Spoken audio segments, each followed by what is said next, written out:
Hey B&B fans, happy Friday. And yeah, we got a lot to talk about on this cliffhanger episode. I'm telling you, one thing when you learn that you can't tell certain people's secrets because they can't keep them, I think maybe you should never tell them a secret again. You know what? I mean, we had everything from RJ telling a secret that Luna told him not to talk about.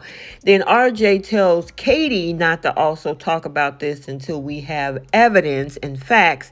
But then, of course, she not only called Chief Baker, but she went to tell Bill about it as well. And guess who caught her? None other than Poppy. So, you know what? Without any further ado, let's talk about these LA residents for August 9th.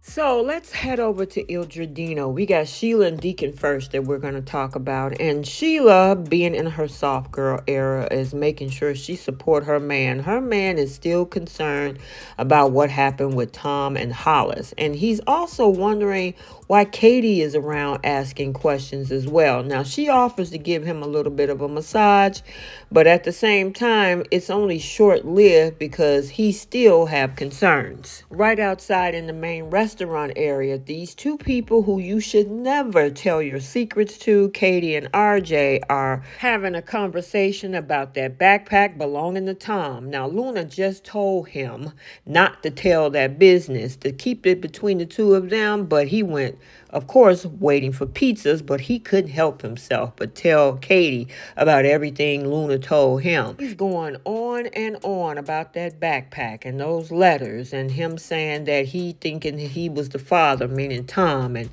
then he dropped another bombshell that was also a secret, the fact that Poppy actually saw Tom the night that he had died. And Katie was like, oh my God, could she actually take him out? And not in a good way. And he was like, I don't think Poppy would do that, but I just wanted you to know.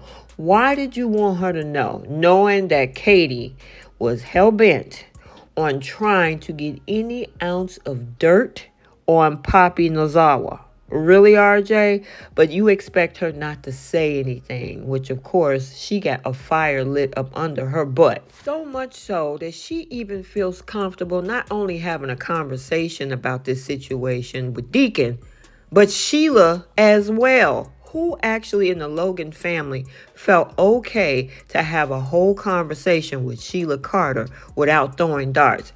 That is something you need to mark on the calendar.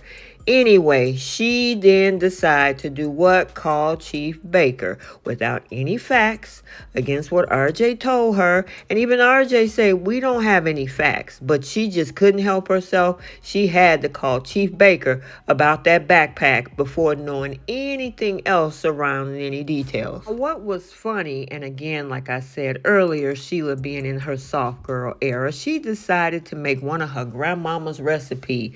And it was so spicy that it burned Deacon's tongue. And, I was wondering why that scene, but I guess they had to throw a little bit of comedy in there. However, they were concerned why Katie was so focused on this case because she has no connection. Even Sheila realizes that. But he did bring up the fact that Katie is pointing her fingers right at Poppy. Speaking of Poppy, she is over there begging for Luna to believe her. She said she has no idea where the backpack came from, nor was she responsible for the death of Hollis and Tom.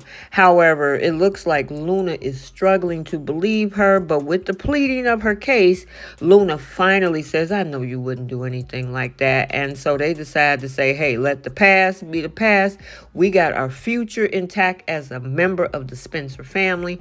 Let's just move on. This house is about to be torn down, and let's keep it moving. Luna, by the way, your boyfriend just betrayed your trust. So I don't know if you're still going to want to be with him after him dropping dime on your mom. And of course, giving that information to Katie also mean dropping dime to the police.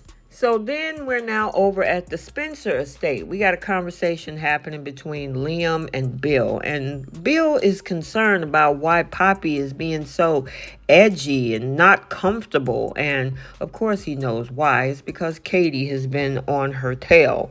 And at the same time, we do see Liam telling him, being a girl dad actually looks good on you. It made you a little bit softer, because we know how the old Bill Spencer used to operate. I think Liam Face remembers how Bill used to operate. Anyway, the situation then turns to Katie now showing up saying, I got this news. You're in danger. It's about Poppy. And he was like, what are you talking about? Katie is like, I think I know who killed Tom and Hollis. And I think Poppy was the one that murdered him. And guess who walked through that door and heard that whole conversation? None other than Poppy. And Poppy is hotter than fish grease. I don't think it's because of the fact that she blown her cover. I think she's hotter than fish grease because Katie is once again meddling in her own business. And it's going to be interesting because we saw the previews for next week where somehow her case of mints got into evidence and looked like Chief Baker is about to haul Poppy off to jail. Okay, there you have it, my soapies. I know you want to talk about it. Jump down in the comment section. What do you think about all of this? Honestly, I love a murder mystery. However, here's the thing with me, is that I like it in a 2-hour movie and not a 2-month-long, drawn-out type of situation, because at some point, I kind of want them to figure out who it is so we can move on. But anyway, just for the purposes of the content of the conversation, do you guys actually think that Poppy is guilty of what happened to Tom and Hollis? I mean, in my opinion, it's just too obvious. And then who planted the evidence of the backpack? And then, of course, next week, who planted her little case of mints? All of this stuff, who would want to frame her, in my opinion? Could it be her sister? Could it be somebody else? I don't know. Maybe they were originally trying to frame Sheila and then realized that it's not going to work. Poppy is involved. Let's frame her instead. Who knows? It's going to be interesting, but can we get to the point already? I'm just ready to find out who did this. And if it's Poppy, then this is the worst writing ever. But if it's somebody else that we never expected, yeah, let's reveal this. Also, make sure that you check out the Young and the Restless recap for today as well, as we had a whole lot of drama between the mamas, meaning Diane and Phyllis today. We actually still got drama with Kyle and Summer. And then she goes and uses her Newman clout in order to recruit her grandfather, unbeknownst to her that her grandfather is the reason why she is so upset about Kyle working with Audra.